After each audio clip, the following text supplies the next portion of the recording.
I have the great pleasure of introducing Lisa Bellamy. Lisa Bellamy teaches New York City Level 3 and Advanced Poetry and online Maintaining Your Creative Spirit. She's the author of the chapbook Nectar, which won the Encircle Publications Aurorian Chapbook Prize.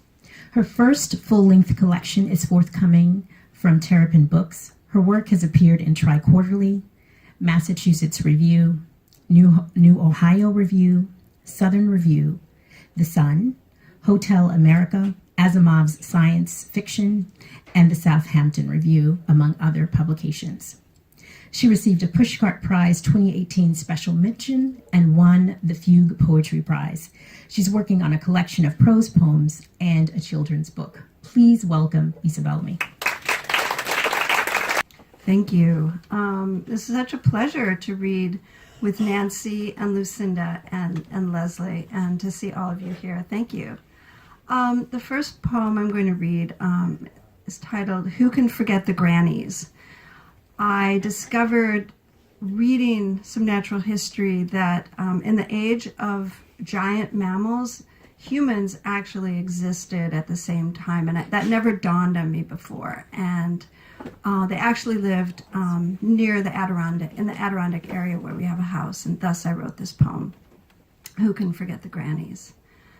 I shudder when I think of 8-foot beavers, grunting, squatting, splashing, spitting in our river, tiny-brained, squinting Pleistocene thugs, bearing incisors longer than a human arm.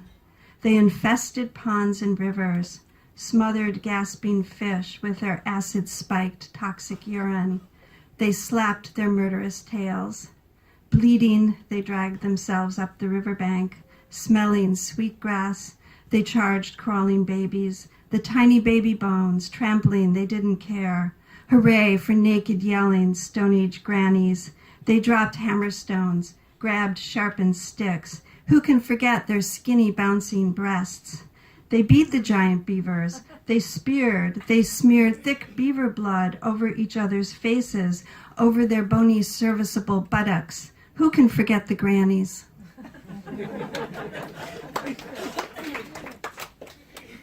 Our fathers. Our fathers never spoke to us of their wars. Each morning they girded their loins with slide rules, tool belts, or delivery manifests, according to their appointed trades. Summers, as they backed out our driveways, we ran after them. Winters they left as we slept. We imagined they were astronauts from a planet near Alpha Centauri, who stopped to refuel, stayed when they fell in love with our mothers.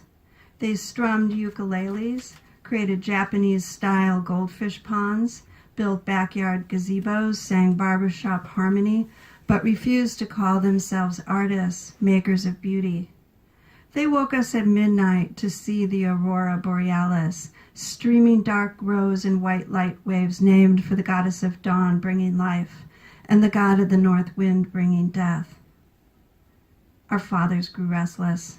They paced. When they asked why, they said hush. They went outside after supper. When we asked, can we come, they said no.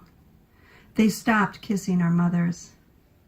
They came home midday, fired, laid off, warned for swearing at the foreman, said they were sick unto death. They slammed car doors, screen doors, bedroom doors, shed doors.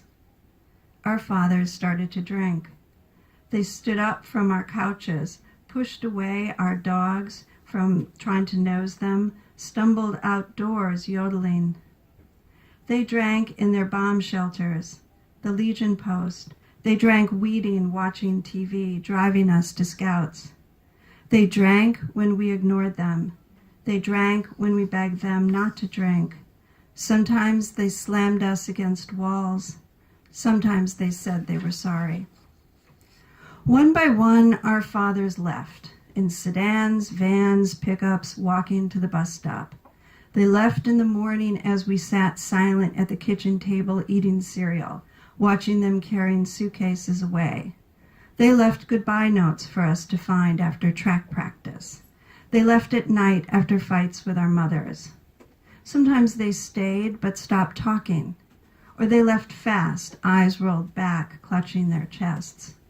Others left over time from their cancers or other wasting diseases. Our fathers said they would never forget us. They said they loved us, and we believed them. To the god of spunk. Oh, give the lady deer a rack of antlers, too. They need to get their spunk on. They need to joust and bob and weave, playfully practice butt insensitive bucks, cut off from their feelings, snorting stupid things. Honestly giving cross-eyed amateurs taking pot shots, wolverines stalking their trembling fawns, coyotes running in gangs nastier than Crips and Bloods, noisy convoys rolling in after fall equinox. They need to arm themselves with more than silence and wishful thinking. Teach them to feint, not faint. Lower their heads, charge, perfect precision goring. Stand over hunters, licking their faces for the salt.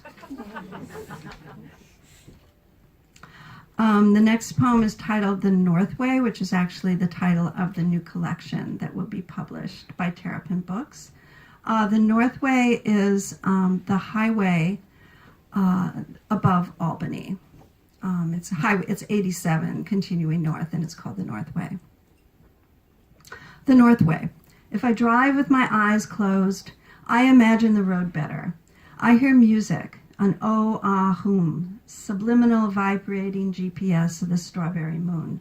My sonic bat waves guide me while my beloved passenger dozes, and I soar through midnight shadows, purple breezes, languid rafts of loons, and past the firefly-lit town of Minerva, where locals insist angels flourish fiery swords, signaling signs and wonders, marking the boundary between previous humdrum exits and the extraordinary one ahead, and I sing your shining star, no matter who you are, to disconsolate Holsteins slumped against fences, and I soar, light from light, true gal from true gal, as foxes crouched in bushes yip encouragement, till I slip through a shimmering door, clouds of white crickets, thistles whispering secret wishes. If I drive with my eyes closed, I hear the far-off tinkling of two people toasting with iced sarsaparilla to the house where we are going, where two people once dead are alive. Okay. All right, I think I'll read this. Umpire State. I am the new frog laureate, perched on a cushion at the governor's right hand, ruby-crowned. My winning song so strong it rivals Niagara, saving kilowatt millions for Albany. I sing a strong song floating over the cities, startling warring gangs to a halt. But first I need to sing the leveling song. People were broke. We believed in greed's effervescence and the worm promising to turn dirt to gold. Now we're sure we'll shiver in damp caves near the Canadian border, holding flashlights over old scout manuals, batteries low, no cash to buy more.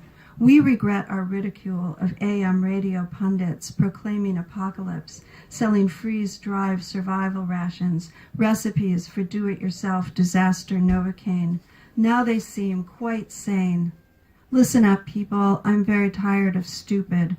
Stupid in the streets. Stupid sea to sea. We're lucky Jesus hasn't yet returned to slap us all upside the head.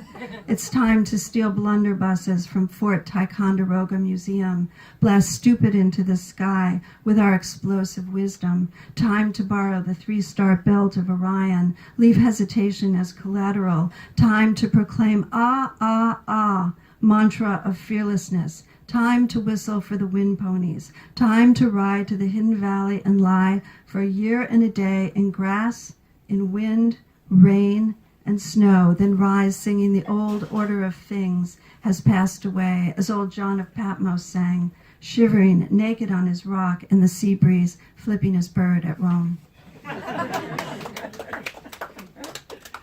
Thank you. Thank you all for being here. The last poem. Oh, sorry. Sorry. I do have one more poem, but it's titled Obit, which is an appropriate way to go out. So, okay. Obit. Lisa Bellamy died after a short illness. She died after a long, difficult illness while daydreaming and watching cartoons. She died after a lingering, lovely paralysis, a fading. She died tumbling into a crosswalk where she had the right of way. She died in her sleep. She died in an MRI blissfully insulated from further harassment. She died singing Mercy. She died with nary a sound. She died forgiving no one. She died forgiving everyone. She died a splendid nude, dancing in moonlight. She died at daybreak, observed by a cat. She died speaking in tongues. Some called it mumbling. Thank you.